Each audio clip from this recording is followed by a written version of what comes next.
gente consegue, por exemplo, as pessoas aí de casa, né? Para nós chegarmos num diagnóstico é todo um processo. Todo o diagnóstico, principalmente nessa área mental, né, de aprendizagem, outras áreas precisam de avaliações multidisciplinares.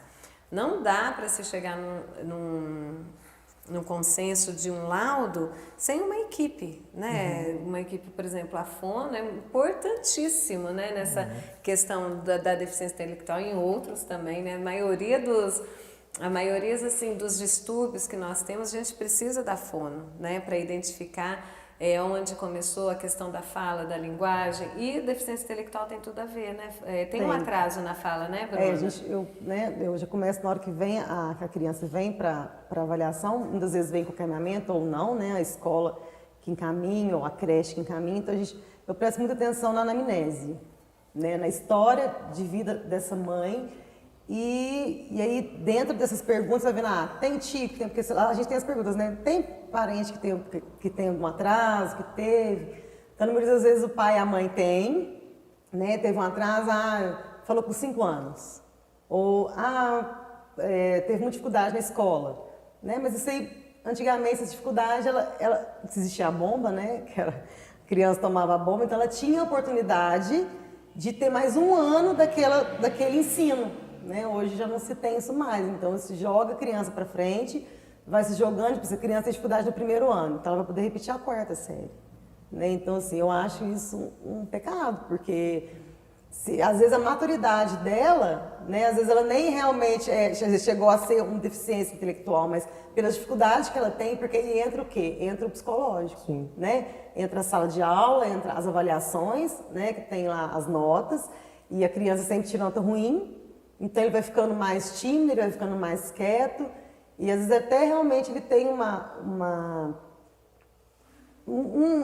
seria um deficiente intelectual, mas um deficiente intelectual que conseguiria trabalhar, que conseguiria, né, ter filhos, mas a vida foi mostrando para ele umas dificuldades que ele foi entrando ali, né, como a gente faz no casulo, e aí dentro da linguagem também, né, que a gente vê muito ali, o atraso de linguagem, então assim, ele é fundamental, né, então eu sempre gosto de falar o quê? A criança, ela tem 2 anos, ela tem uma dificuldade, a mãe está realmente vendo essa dificuldade, procure uma avaliação, né? Isso, avaliar a criança hoje não significa que ela precisa de tratamento, né? Que às vezes você dá uma dica para a mãe e a criança passa um mês, volta ali às vezes na própria avaliação você já vê a mudança da criança. Sim. Né? Então a deficiência, só terminando aqui, que a deficiência intelectual, na minha área, que é a área da fonoaudiologia, né, a gente olha muito isso, a parte da linguagem, não só da criança, mas como uma linguagem familiar também. Ela vem, às vezes, quando envolve a questão da área da linguagem, né, ela às vezes vem também com as dislalias, né, assim, que é a troca de sons, às vezes com o próprio atraso também, né? Então, é aquela criança que às vezes pode demorar para falar, ou às vezes mesmo quando não demora para falar, tem uma dificuldade, às vezes, na compreensão da linguagem. Tem umas coisas assim, não tem? Tem. Aí o que eu sempre falo para as mães, o quê? Uma criança com 3 anos. Então, uma criança com 3 anos, hoje ela teria que estar na fase do porquê, que a gente fala, né? Que a gente fala que é o boom da linguagem, né? Que é a explosão. E aí essa criança com 3 anos não fala.